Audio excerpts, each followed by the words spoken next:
ప్రభుత్వ వ్యతిరేక ఓటుకు చెల్లలేకుండా కాపాడడానికి మాక్సిమం మేము ట్రై చేస్తున్నాం.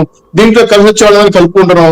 కొన్ని చోట్ల కులాలు, మతాలు, ప్రాంతాలు, కొంత వ్యక్తిగత ప్రాబల్యం ఇవన్నీ పరిశీలించిన తర్వాత మేము కూడా 1,03,00,000 పైచలకు సర్వే నిర్వహించి ఐవీఆర్ తీసుకొని అనేక సందర్భాల్లో కొన్ని క్రాస్ జరిగినప్పుడు కూడా మళ్ళీ లేట్ చేసేసాం. కానీ ఏదైతేనేమి మొత్తంగా సెంచరీ లావల్లో మేము ఎమ్మెల్యే అనౌన్స్ చేయగలిగాము.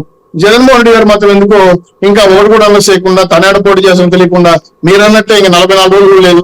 ఈయన తట్టాపడి చదువుకుని ఎటు వెళ్తాడో అర్థం కావట్లేదు. జరుగుతుంది ఎలక్షన్స్ అని ఓటు ఎప్పుడు వస్తుందో తెలియదు. ఇటువంటి సిచ్యువేషన్ లో మేమైతే సామాన్య ప్రజలు ప్రభుత్వం యుద్ధం ప్రకటించేశారు. ఆయన యుద్ధం కావాలనుకున్నాడు, యుద్ధం చేస్తారు కూడా, ఖచ్చితంగా ఆయన ఇంటికి పంపిస్తారు. దీని గురించి సోషల్ ఇంజనీరింగ్ కానీ, బూత్ ఇంజనీరింగ్ కానీ, అదేవిధంగా లోకల్ గా ఉన్న రాజకీయ పార్టీలతో కలుపుకొని ఎటువంటి వ్యూహాలు చేయడానికి క్షేత్రస్థాయిలో అన్ని పార్టీలు 2 పార్టీలు కలిసి వ్యూహాత్మకంగా ముందుకెళ్తున్నాం సార్.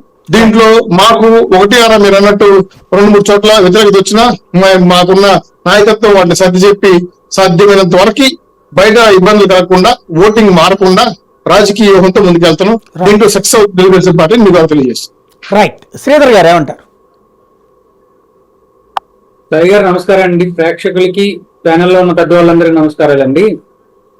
సాయి గారు, ఇక్కడ స్వయం తృప్తి అనేది కొందరికి చాలా ముఖ్యమండి.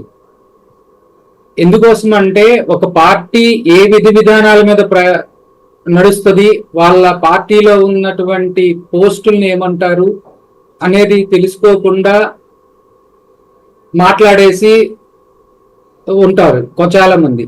అయితే మా పార్టీలో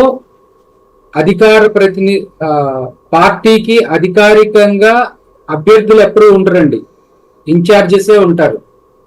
సమన్వయకర్త అంటాం. సో ఆ సమన్వయకర్తలే దాదాపు 95 నుంచి 99% వరకు వాళ్ళే అభ్యర్థులు అవుతారు. సుబ్బారెడ్డి గారు అన్నది ఏంటి, సమన్వయకర్తను మార్చుకోవచ్చు, వాళ్ళ అభ్యర్థులు కావచ్చు అన్నారు. సో ఇవాళ చంద్రబాబు నాయుడు గారు ప్రకటించిన 99 మందిలో ఎంతమందికి బీఫామ్ వస్తుంది అనేది మనం చూస్తాం. గతంలో బీఫామ్ ఇస్తున్నాను రండి అని చెప్పి నామినేషన్ పేపర్ సిద్ధం చేసుకొని ప్రకాశం బ్యారేజ్ దాటిన వరలరామయ్య గారికి ఏ విధంగా హ్యాండ్ ఇచ్చారనేది భారతదేశం మొత్తం కాదు, ప్రపంచం మొత్తం చూసింది. సో ఇక్కడ ఏం జరుగుతుంది అనేది అందరూ చూస్తూనే ఉన్నారు. ఇవాళ బ్రహ్మాండంగా సభ జరిగిపోతుందని చెప్పుకున్నటువంటి తెలుగుదేశం నాయకులు అక్కడ